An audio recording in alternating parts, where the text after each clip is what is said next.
Katherine Thompson's body ached from days of travel as the stagecoach rattled across the rugged terrain of Wyoming Territory in 1875. Her once fine blue traveling dress was now creased and dusty, much like her spirits after the arduous journey from Boston. Yet as the coach lurched over another rut in the road, she clutched the letter in her pocket, the promise of a new life with a husband she had never met. "Coming up on Sweetwater Junction, madam," the driver called down. "Your stop's next." Katherine straightened her posture and attempted to smooth the wrinkles from her skirt. 22 years old and traveling alone to marry a stranger, a cattle rancher named Albert Hodges who had advertised for a bride in the matrimonial news. The idea that had seemed so practical in Boston now felt terrifying as the reality of her situation settled upon her shoulders. The stagecoach rolled to a stop in front of a dusty street lined with wooden buildings. Sweetwater Junction was smaller than Katherine had imagined, nothing like the bustling streets of Boston she had left behind. A handful of horses were hitched outside the general store, and a few people milled about on the wooden boardwalks. "This is it, madam," the driver said, hopping down to help with her trunk. Katherine stepped carefully onto the dirt street, her boots immediately coated with a fine layer of dust. The sun beat down mercilessly, and she adjusted her bonnet to shield her eyes. "Mr. Hodges should be meeting me," she said, scanning the small gathering of onlookers who had paused to observe the stagecoach's arrival. The driver shrugged as he set her trunk down. "Don't see nobody waitin' particular like. Maybe check the saloon or the general store." With a tip of his hat, he climbed back onto the coach, leaving Katherine standing alone with her trunk. She took a deep breath and reminded herself why she had come. After her father's death had left her penniless, and with no suitable marriage prospects in Boston, the advertisement from Mr. Hodges had seemed like divine providence. She made her way to the general store, hoping to find information or perhaps Mr. Hodges himself. The bell jingled as she entered, and several heads turned to look at her. "Excuse me," she said to the shopkeeper, a portly man with a gray mustache. "I'm looking for Mr. Albert Hodges. He was supposed to meet me today." The shopkeeper's eyebrows rose. "Hodges? From up at Broken Ridge Ranch?" "Yes, that's right." A strange look crossed the man's face. "Miss, I think you ought to sit down." A chill ran through Katherine despite the heat. "What is it? Has something happened?" The shopkeeper gestured to a chair near the counter. "Albert Hodges passed 3 weeks ago, miss. Influenza took him quick-like." The floor seemed to tilt beneath Katherine's feet. "That can't be. I received a letter just before I left Boston confirming my arrival. That letter would have been sent before he took ill. News travels slow out here." The shopkeeper looked genuinely sympathetic. "I'm mighty sorry you've come all this way." Katherine sank into the offered chair, her mind racing. Dead. The man she had traveled nearly 2,000 miles to marry was dead. She had no home, no family to return to, and precious little money left after the journey. "What will you do now, miss?" the shopkeeper asked gently. Before she could answer, the bell above the door jingled again, and a tall man stepped inside. The shopkeeper's face brightened. "Blake. Good timing. We've got ourselves a situation here." The newcomer was unlike any man Katherine had seen in Boston. Tall and broad-shouldered, with sun-bronzed skin and eyes the color of a summer sky.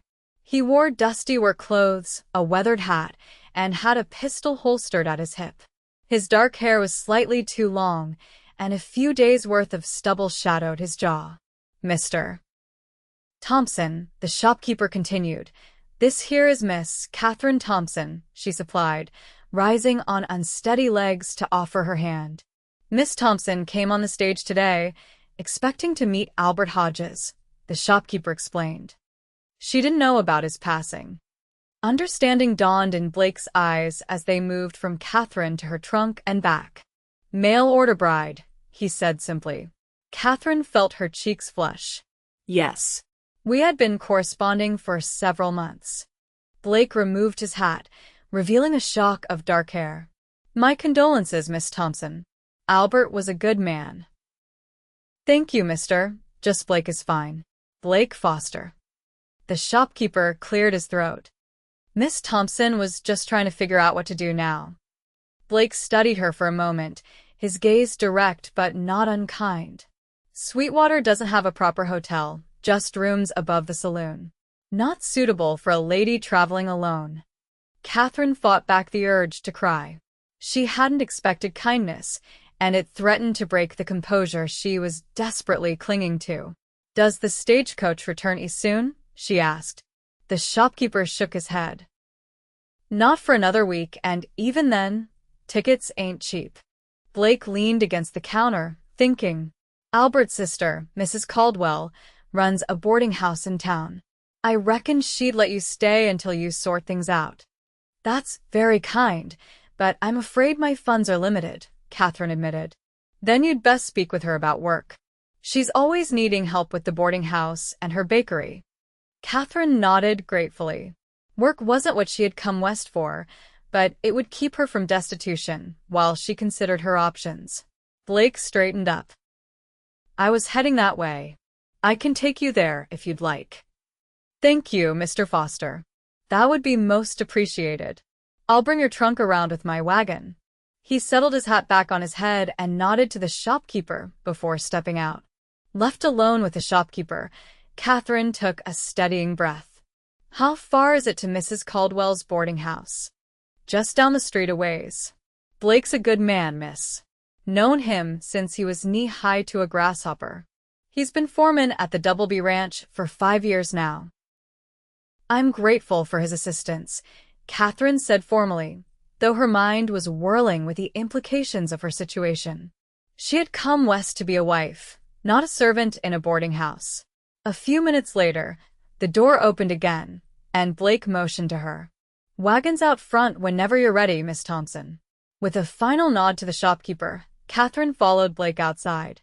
His wagon was simple but sturdy, with her trunk already loaded in the back. He helped her climb onto the seat, his hands strong and calloused as they briefly touched hers. It's not far, he said, climbing up beside her and taking the reins. Mrs. Caldwell, Martha, she's a good woman. Lost her husband in the war, and now with Albert gone, she's the last of her family. The wagon began to move, and Katherine found herself acutely aware of the man beside her.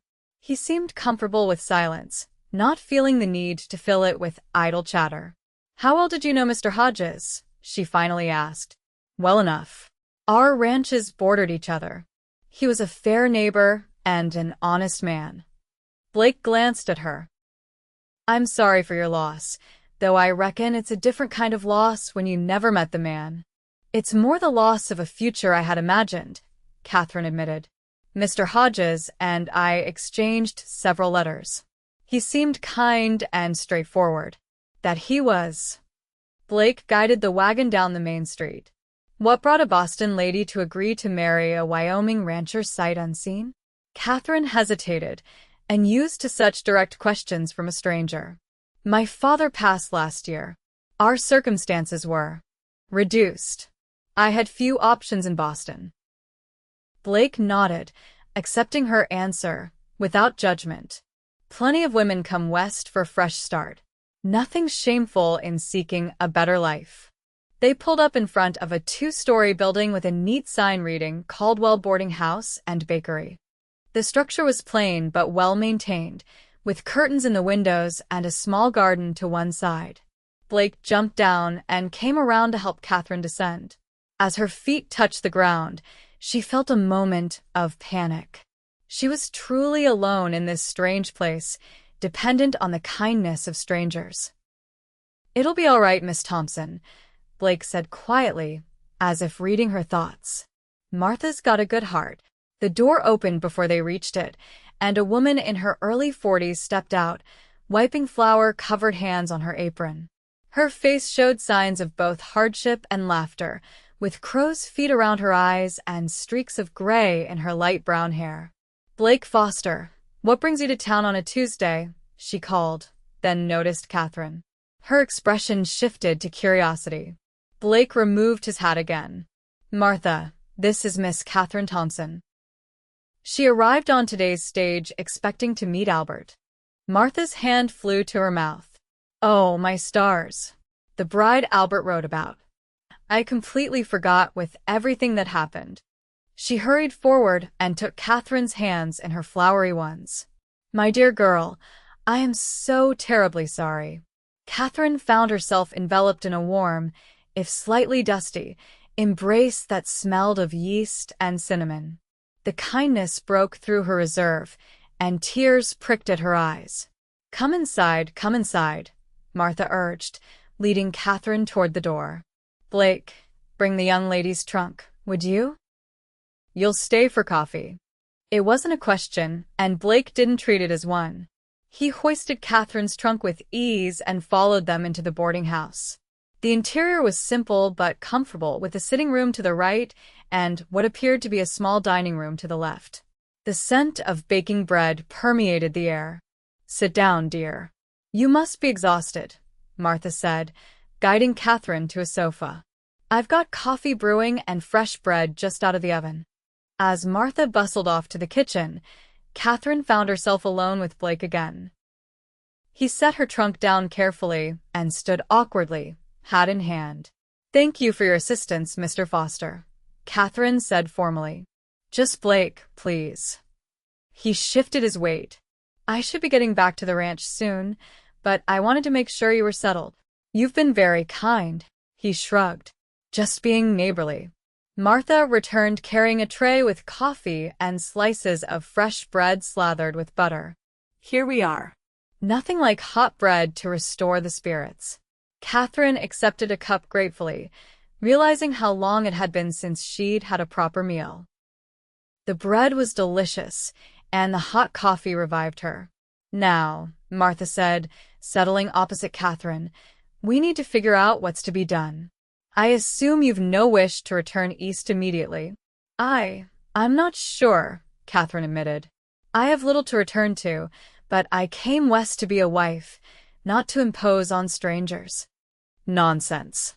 You're not imposing. In fact, I could use the help if you're willing. Room and board plus a small wage in exchange for assistance with the boarding house and bakery.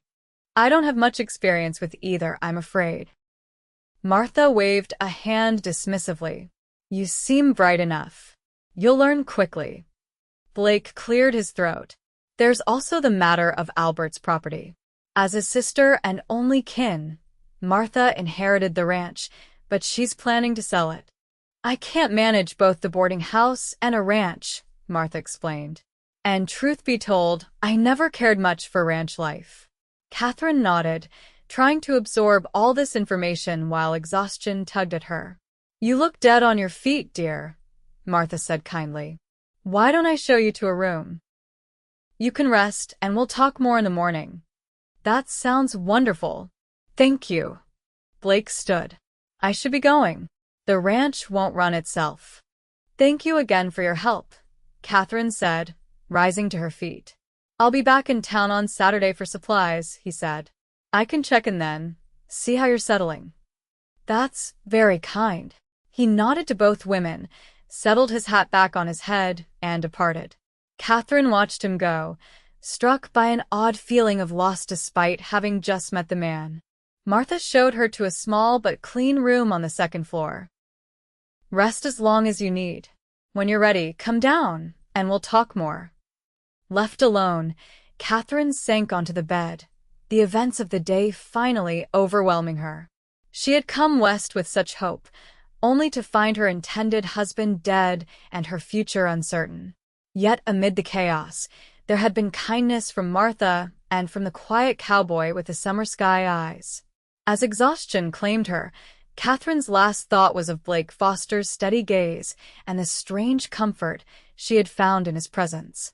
The next morning, Katherine woke to sunlight streaming through unfamiliar curtains. For a moment, disorientation gripped her until the memories of the previous day came flooding back. Mr. Hodges was dead. She was staying at his sister's boarding house, and a cowboy named Blake Foster had shown her unexpected kindness. She rose and washed her face in the basin provided, then changed into one of her simpler dresses, a light blue cotton that would be practical for whatever work Martha might have for her. Her trunk had been brought up while she slept, and she took a moment to unpack a few essentials. Downstairs, she found Martha already busy in the kitchen, kneading dough on a floured table. The older woman looked up with a smile. "Good morning, dear. Did you sleep well?" "Better than I expected, thank you," Katherine replied, smoothing her hands over her skirt. "How can I help?" Martha gestured to an apron hanging on a hook. "Put that on, and I'll show you how to shape the loaves. The bakery opens in an hour, and we've got orders to fill." Katherine donned the apron and watched carefully as Martha demonstrated how to shape the dough into perfect loaves. Her first attempts were clumsy, but Martha was patient. "You'll get the hang of it," she assured Katherine. "Now, while these rise, let's talk about your situation." They sat at a small table in the corner of the kitchen, cups of coffee between them. "I've been thinking," Martha began. "Albert left everything to me, including the ranch.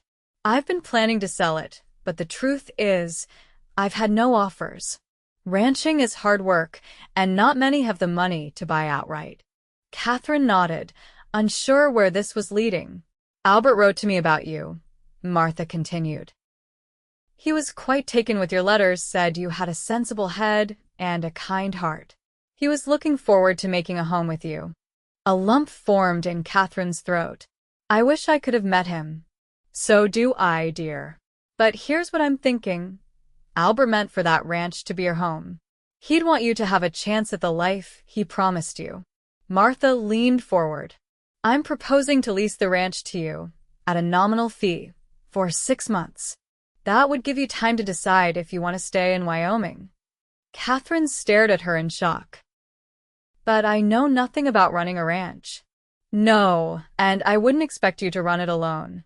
The ranch hands who worked for Albert are still there, including the foreman, Jake Miller. They know the business.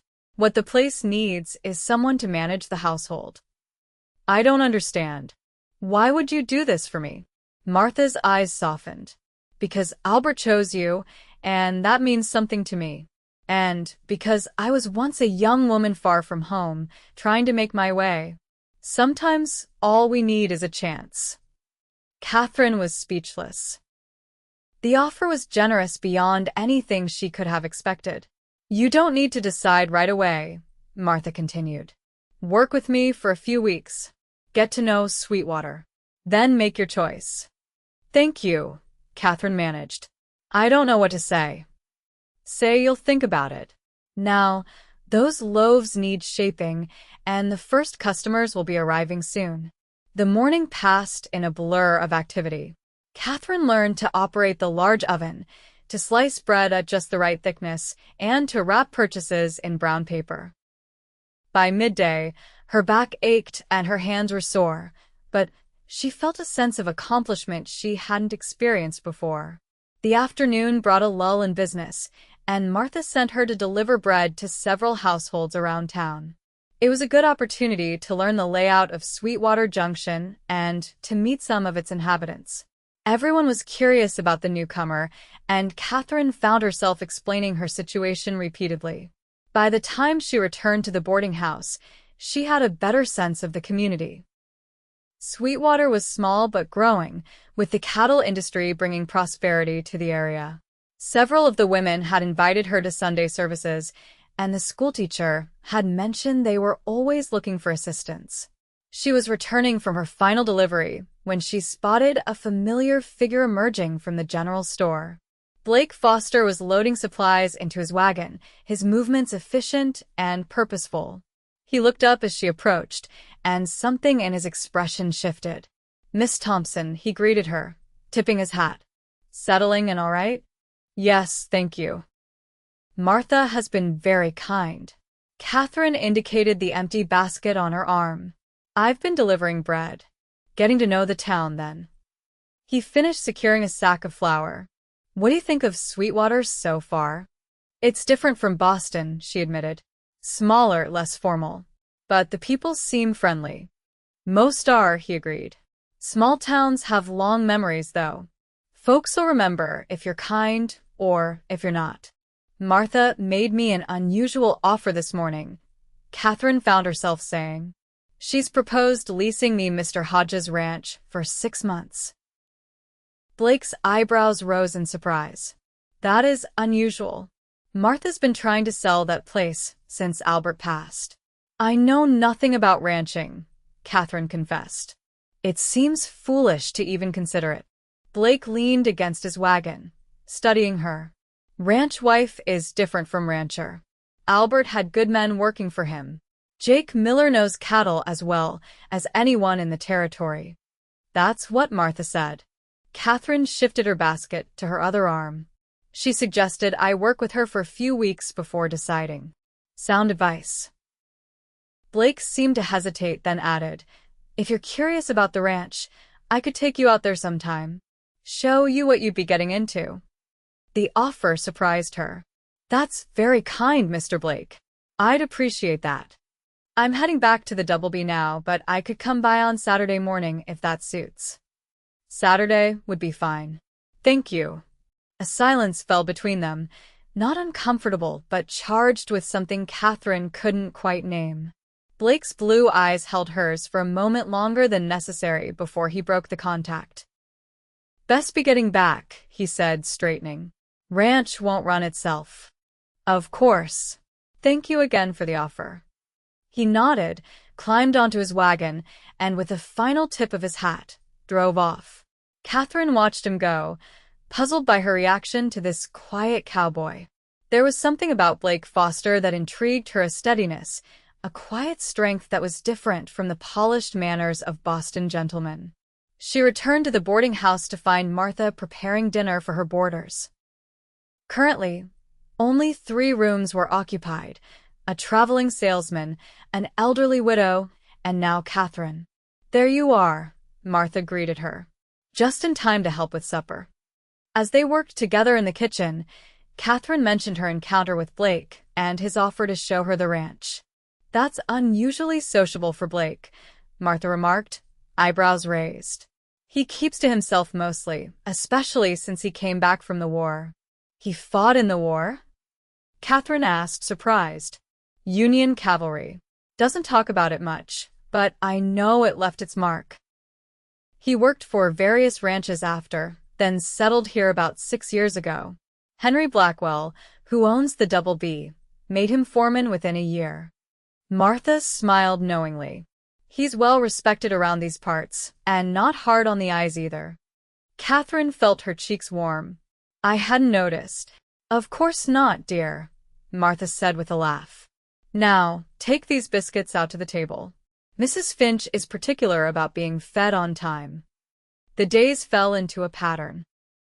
Katherine rose early to help with baking, spent her mornings serving customers, and her afternoons either cleaning rooms or delivering orders.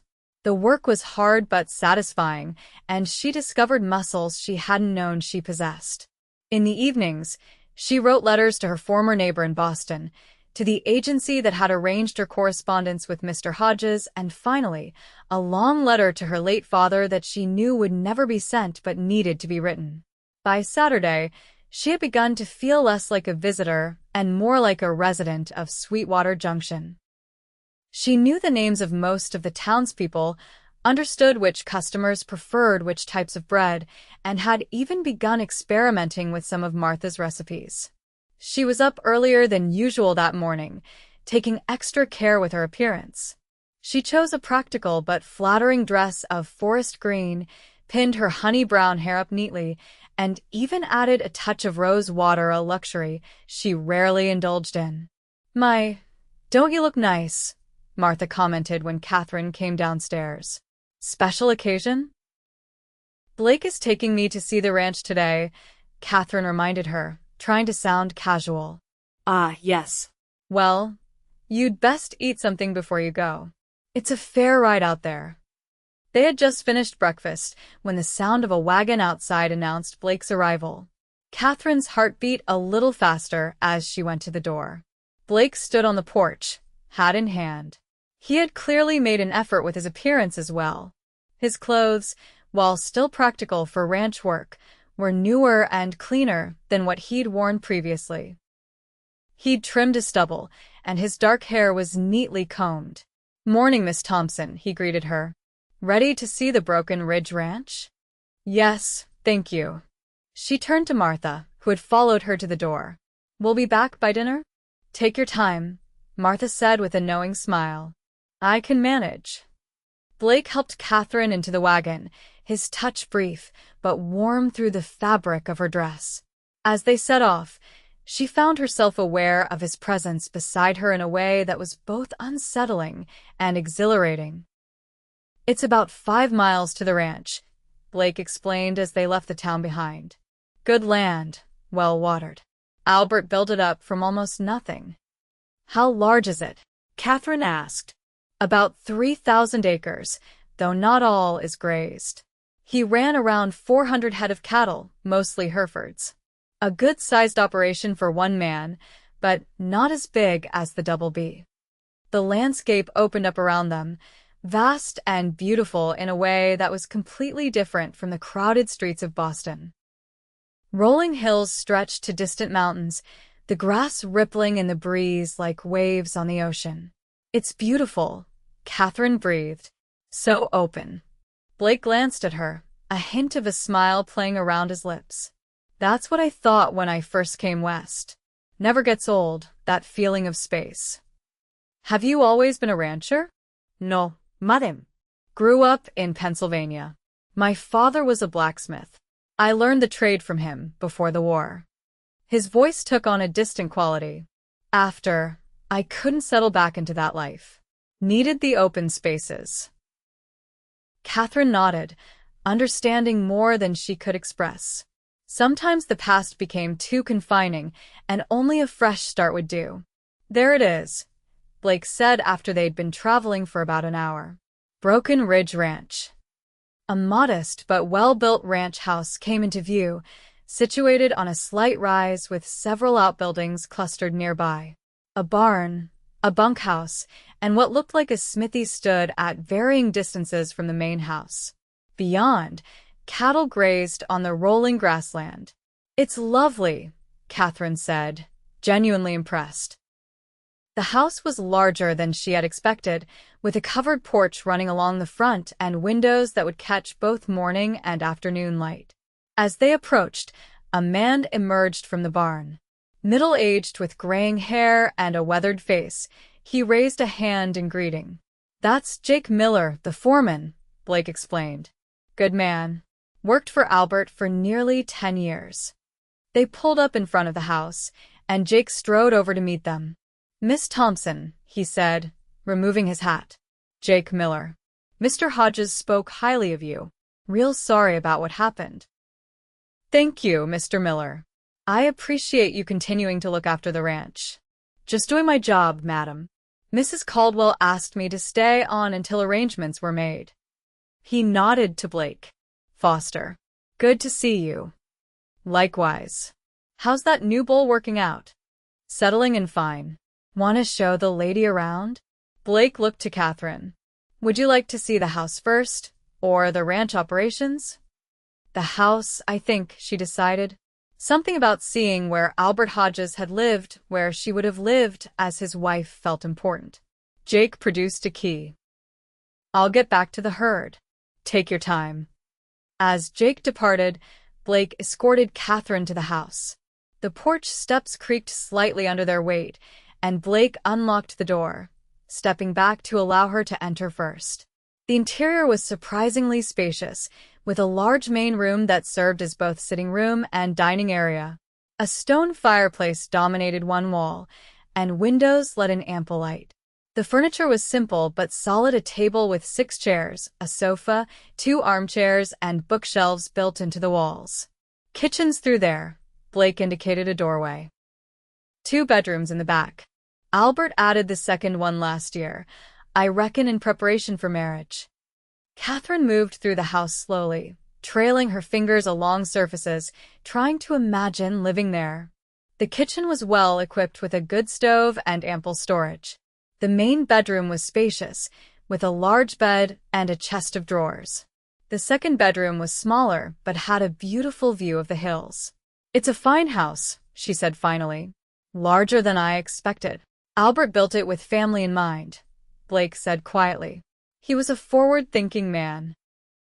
They returned to the main room, and Katherine paused by the bookshelves, examining the titles. Many were practical books on cattle breeding, agriculture, and medicine, but there were also novels, poetry, and history. He was a reader, she noted with approval. Said books kept him company through the winter months. Katherine turned to find Blake watching her, his expression unreadable. "What do you think, Mr. Foster? Am I mad to consider taking on this ranch?" He considered the question seriously. "Ranching is hard work, no question. But you wouldn't be doing it alone. Jake knows the business, and there are 3 other hands who've stayed on. The household would be your domain. And if I fail, then you've learned something and you move on." He stepped closer. "Question is, do you want this life? The isolation, the harsh winters, the constant work." Katherine thought about Boston, about the narrow options available to her there. Then she looked around at the solid house, built with care and attention. "I came west for a reason," she said slowly. "Not just because I had few prospects in Boston, but because I wanted something different. Something that was mine." She met his gaze directly. "I think I would like to try." Something flickered in Blake's eyes, approval, perhaps, or understanding. "Then I think you should." They spent the next few hours touring the rest of the property. Blake showed her the barn, the corrals, the smithy, and even rode with her in the wagon out to where the cattle grazed. Jake joined them for part of the tour, explaining the operation in more detail. By the time they started back to town, Katherine's mind was made up. The ranch represented an opportunity. She had never expected a chance to build something of her own, rather than simply becoming someone's wife. "Thank you for today," she said as they neared Sweetwater. "It's helped me make my decision." "And what have you decided?" Blake asked, though his tone suggested he already knew. "I'm going to accept Martha's offer. I want to try running the ranch, at least for the 6 months she proposed." Blake nodded, a smile playing at the corners of his mouth. "I thought you might. You have a determined look about you. Is that a compliment, Mr. Foster?" "It is indeed, Miss Thompson." His smile broadened. "Determination is a necessary quality out here." When they arrived back at the boarding house, Blake helped her down from the wagon, his hands lingering perhaps a moment longer than necessary at her waist. "I'll be in town again next Saturday," he said. "Perhaps I could call on you? See how your preparations are coming along." "I'd like that," Katherine replied, surprised by how much she meant it. "Until Saturday, then." He tipped his hat and climbed back onto the wagon. Katherine watched him drive away, a strange flutter in her chest. Then she turned and went inside to tell Martha her decision. The next 2 weeks passed in a whirlwind of activity. Once Katherine had accepted Martha's offer, preparations began in earnest for her move to Broken Ridge Ranch. Martha helped her order supplies, while Jake Miller and the ranch hands made sure the house was in good repair. Blake Foster proved to be an unexpected ally. He came to town not just on Saturday as promised, but twice more during the week, bringing tools from the Double B to fix the porch steps and offering advice on managing ranch finances. "You don't have to do all this," Katherine told him as he repaired a loose shutter on the boarding house while they waited for Martha to finish baking. "I know," he replied simply. "I want to." There was something in his direct gaze that made her breath catch. During their increasingly frequent conversations, Katherine had learned more about the quiet cowboy. He had fought at Gettysburg and Antietam, had wandered west after the war seeking peace, and had found it in the wide open spaces of Wyoming. He spoke little of his past, but she sensed deep wounds that had healed but left scars. For his part, Blake seemed genuinely interested in her stories of Boston, her education at a ladies' seminary, and her brief career as a teacher before her father's illness had forced her to become his nurse. "You're a remarkable woman, Katherine Thompson," he said one evening as they sat on the boarding house porch. It was the first time he had used her given name, and the sound of it in his deep voice sent a shiver through her. "I'm simply doing what's necessary," she replied, flustered by the compliment. Many would have taken the first stagecoach back east. His blue eyes held hers. "You chose to stay and build something. That takes courage." On the day Katherine was to move to the ranch, Blake arrived with his wagon already loaded with her trunk and several crates of supplies. Martha hugged her tightly before she left. "You'll do wonderfully," the older woman assured her. "And remember, you can always come back if it doesn't work out." The journey to the ranch felt different this time, full of anticipation rather than uncertainty. Blake seemed to sense her mood, pointing out landmarks and sharing stories about the area. "That ridge there," he said, indicating a rock formation to the north, "is how the ranch got its name. Looks like it was broken clean in half." "It's beautiful," Katherine said, taking in the vast landscape. Spring was giving way to summer, and wildflowers dotted the grassland. When they arrived at the ranch, Jake and the other hands were waiting to welcome her. They had prepared the house, and Katherine was touched to find fresh flowers on the table and a fire laid in the hearth. "Thought you might want to get settled," Jake explained gruffly. "Cooks prepared supper in the bunkhouse, but we can bring it to the main house if you prefer." "That's very thoughtful, but I'd like to join you all in the bunkhouse tonight," Katherine decided. "It seems appropriate for my first night as, well, whatever I am now." "Ranch manager," Blake supplied.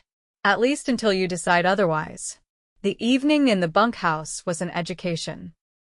The three hands besides Jake, Tom, a younger man with a quick smile, Hank, middle-aged and taciturn, and Miguel, who spoke little English but was clearly respected by the others, welcomed her with cautious courtesy. Over a simple but hearty meal, Katherine began to understand the rhythm of ranch life and the men who had chosen it. Blake stayed later than she expected, helping to carry her trunk into the house and making sure everything was secure before preparing to leave. "Will you be all right here?" he asked, standing on the porch in the gathering dusk. "I think so," Katherine replied. "The house is solid, and the men seem reliable." "They are. Albert chose good workers." Blake hesitated. "I'll be back in a few days to check on you, if that's all right." "I'd like that."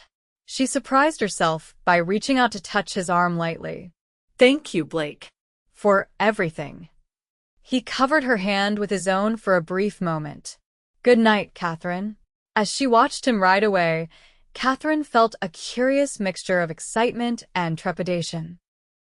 She was embarking on an adventure she had never imagined, in a place she was only beginning to understand, surrounded by people she barely knew. Yet as she returned to her house, at least for now, she felt a sense of rightness that had been missing in Boston. Whatever challenges lay ahead, she would face them.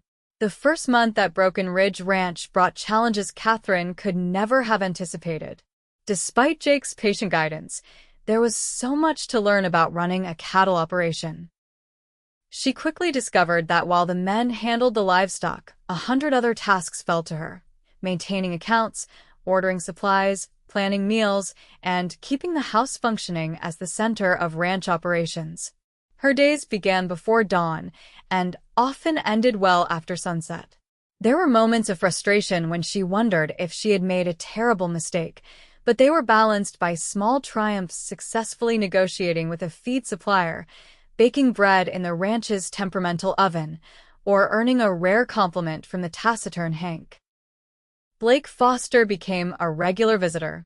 Initially, his visits were practical, helping with repairs, bringing supplies from town, offering advice on ranch management. But gradually, they took on a different character. He began staying for supper, lingering afterward to talk with Katherine on the porch as the sun set over the distant mountains. They spoke of books they had read, places they had seen, and dreams they had harbored. Katherine found herself sharing thoughts she had never voiced aloud, and Blake, usually so reserved, began to reveal more of himself. "I never thought I'd settle anywhere after the war," he admitted one evening as they watched lightning flicker on the horizon. Saw too much death. Couldn't stand being confined. What changed? Katherine asked softly. Wyoming. His gesture encompassed the vast landscape before them. All the space, room to breathe, and good people who judge a man by what he does, not where he's from or what he's done. Their conversations became the highlight of Katherine's weeks. She found herself watching the horizon on days Blake had mentioned he might visit, her heart lifting at the sight of his horse approaching.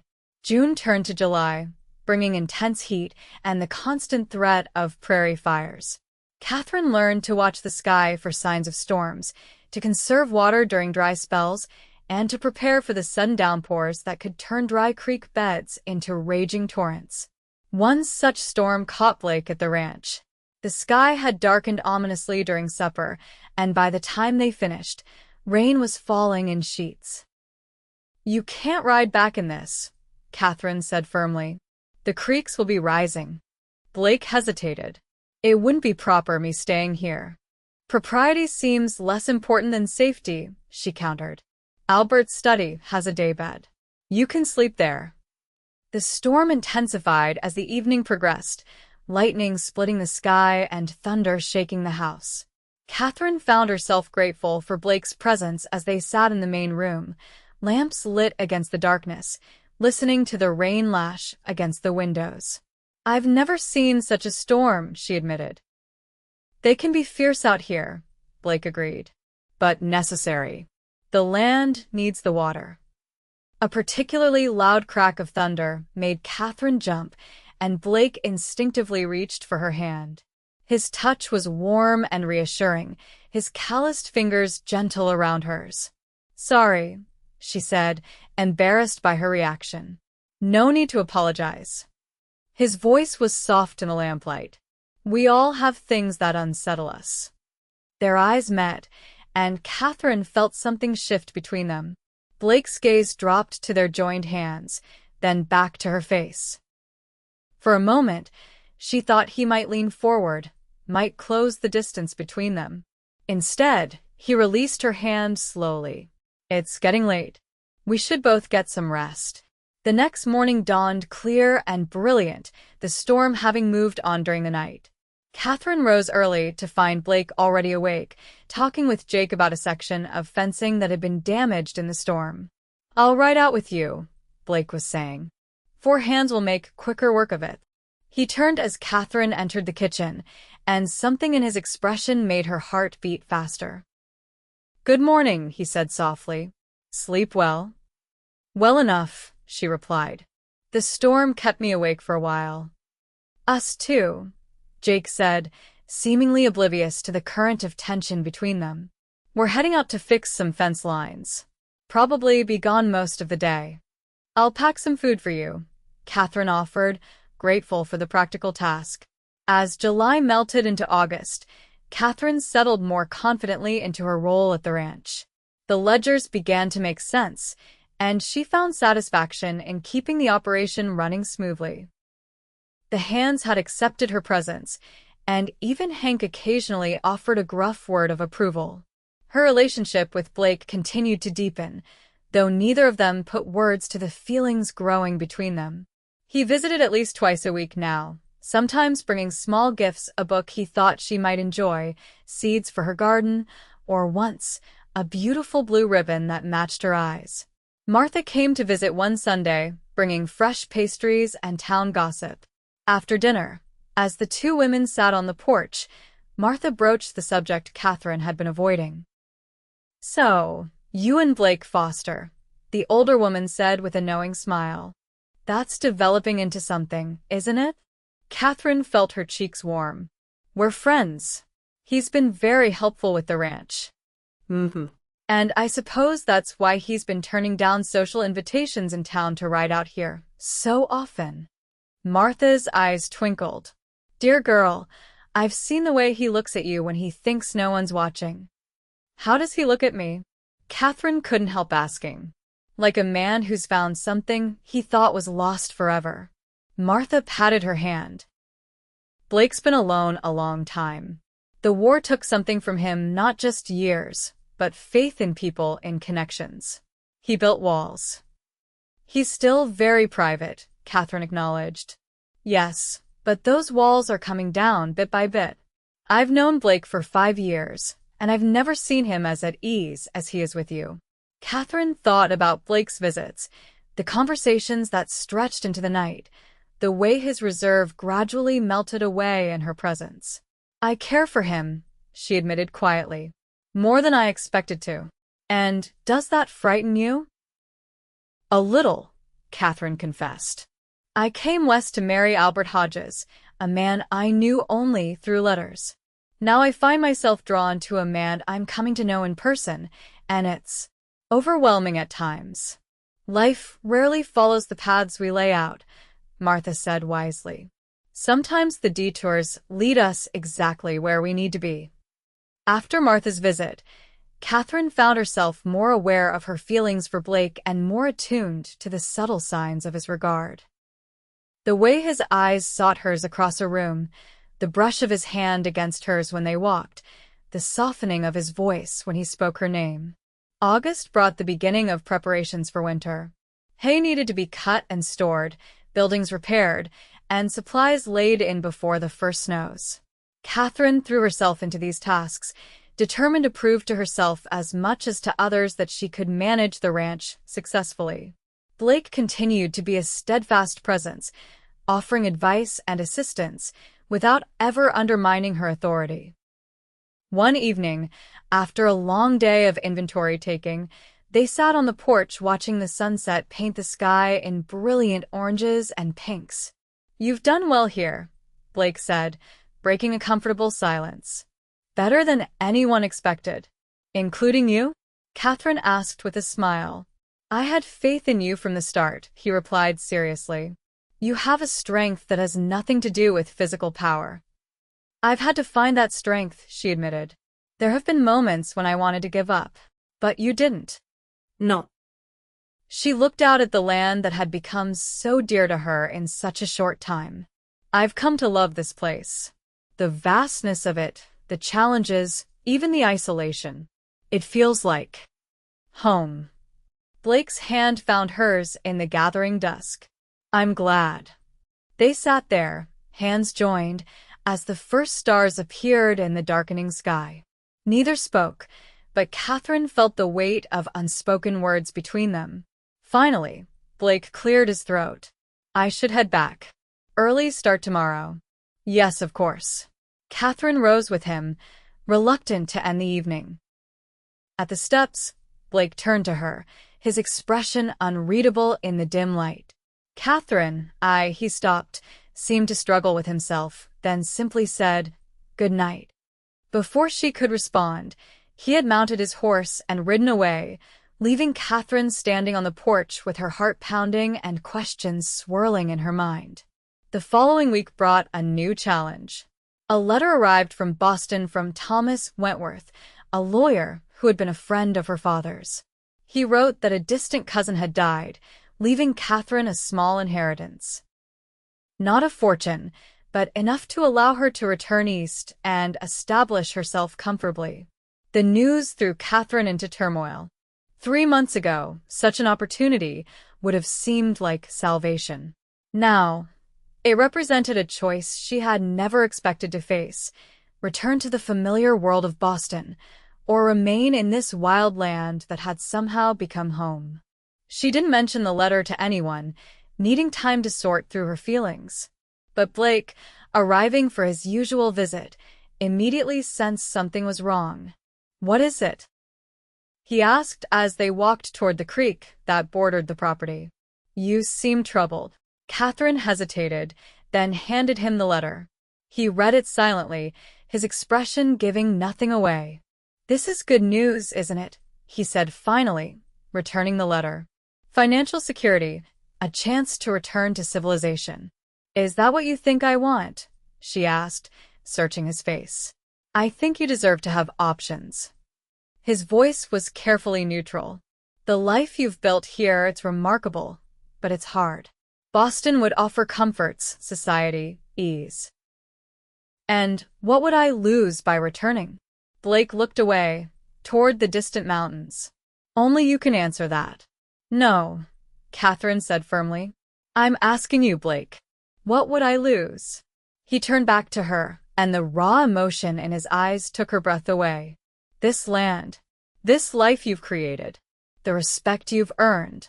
He paused, then added quietly, me. The simple word hung between them, loaded with meaning. Katherine stepped closer, her heart pounding. And if that loss was too great to bear? If I chose to stay? Blake's hand came up to touch her cheek, so gently it was like the brush of a feather. Then I would be the happiest man in Wyoming Territory. Blake, Katherine whispered, leaning into his touch. I don't want to leave. Not this land, and certainly not you. The kiss, when it came, was both unexpected and inevitable. Blake's lips were warm against hers, his arms strong as they encircled her. Katherine returned the kiss with all the feelings she had been holding back, all the longing and tenderness and hope. When they finally parted, Blake rested his forehead against hers. I've wanted to do that for so long, he admitted, his voice rough with emotion.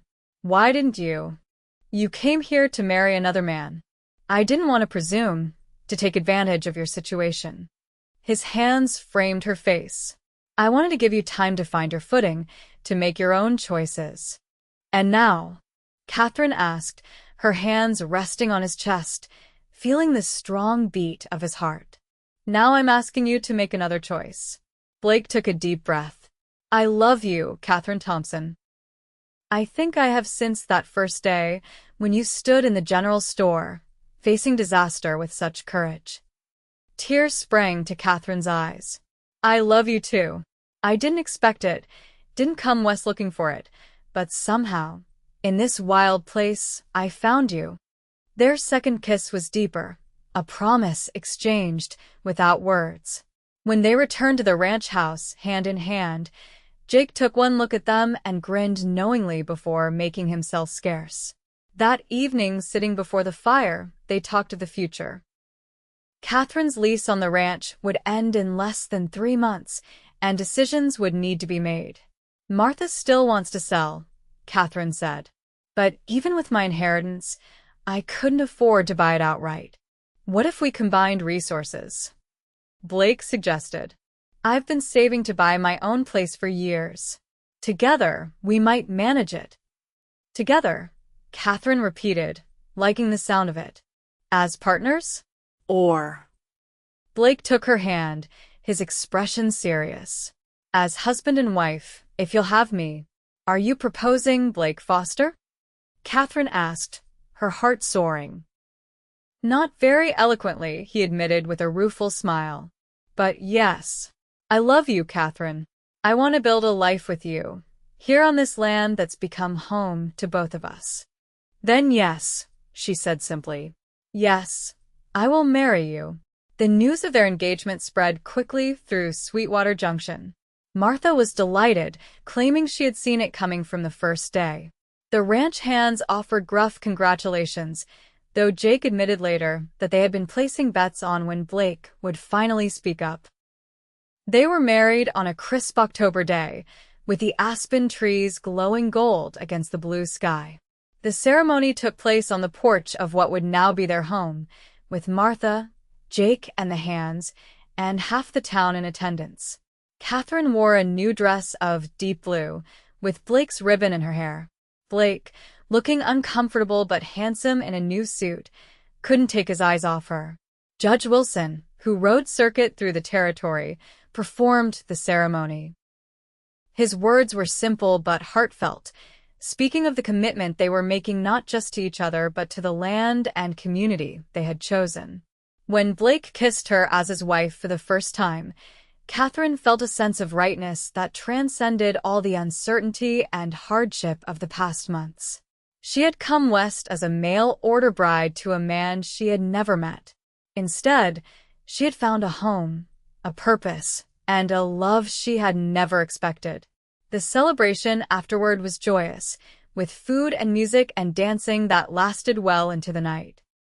As darkness fell, lanterns were lit around the yard, casting a golden glow over the gathering. "Happy, Mrs. Foster?" Blake asked softly as they moved together in a slow dance. "Completely," Katherine replied, resting her head against his shoulder. "Though I still can't quite believe how everything has turned out." "Neither can I." His arms tightened around her. "When I first saw you in that general store, looking so lost but so determined, I never imagined you'd become my wife." "Life has a way of surprising you, she said, thinking of all the twists and turns that had led to this moment. Later that night, after the guests had departed or settled into the bunkhouse, Blake carried Katherine across the threshold of their home. In the privacy of their bedroom, they discovered each other anew, their love expressed in whispers and gentle touches and passionate embraces. As they lay together afterward, Katherine's head on Blake's chest, he stroked her hair gently. "I never thought I'd find this kind of happiness," he confessed. "After the war, I didn't think I deserved it." "Everyone deserves happiness, Blake," she said, raising herself on one elbow to look at him. "Especially those who have suffered." "You've healed something in me," he said, touching her cheek. "Something I thought would always be broken." In the weeks that followed, they settled into married life with a joy that made even the most mundane tasks seem special. They worked side by side on the ranch, learning to balance their individual strengths with their shared goals. With their combined resources and a loan from the bank in Sweetwater, they were able to purchase the ranch outright from Martha, who used the money to expand her boarding house and bakery. The official transfer of ownership was completed just before the first heavy snow of winter. That winter was harsh, with blizzards that lasted for days and temperatures that dropped well below zero. But inside the ranch house, warmth and love prevailed. Katherine and Blake spent the long evenings reading aloud to each other, playing chess, or simply talking by the fire. On the coldest nights, they would lie wrapped in each other's arms, marveling at the journey that had brought them together. As winter gave way to spring, Katherine had news of her own to share. On a mild April evening, as they sat on the porch watching the sunset, a ritual they had maintained since their courtship, she took Blake's hand and placed it gently on her stomach. "We're going to have a baby," she said softly, watching his face for his reaction. Blake's expression transformed from confusion to wonder to joy in the span of seconds. "A baby? Are you certain?" "As certain as I can be," she confirmed. "Martha suspected when I was in town last week, and all the signs are there." Blake gathered her into his arms, holding her as if she were made of the most precious glass. "Katherine," he whispered, his voice thick with emotion. I never dared hope for this much happiness." "Nor did I," she admitted. "When I left Boston, I was seeking security, perhaps contentment. I never imagined I would find such joy." As the sun dipped below the horizon, painting the sky in shades of gold and crimson, they sat together, planning for a future that stretched before them as vast and promising as the Wyoming landscape. Their child would be born into a home filled with love, on land that had become their legacy. In the years that followed, Broken Ridge Ranch prospered under their joint care. They expanded the herd, improved the house, and built a reputation for fair dealing and quality stock. Their daughter, named Martha after the woman who had brought them together, was joined 2 years later by a son they called William, after Blake's father. Katherine sometimes thought back to that day in the general store, when she had learned of Albert Hodges' death and believed her future was in ruins. How wrong she had been. What had seemed like disaster had been the first step on a path to a life richer and more fulfilling than anything she could have imagined. She had come west as a mail-order bride to a stranger, but had found her true husband in a cowboy's arms. And in that unexpected love, she had discovered her home.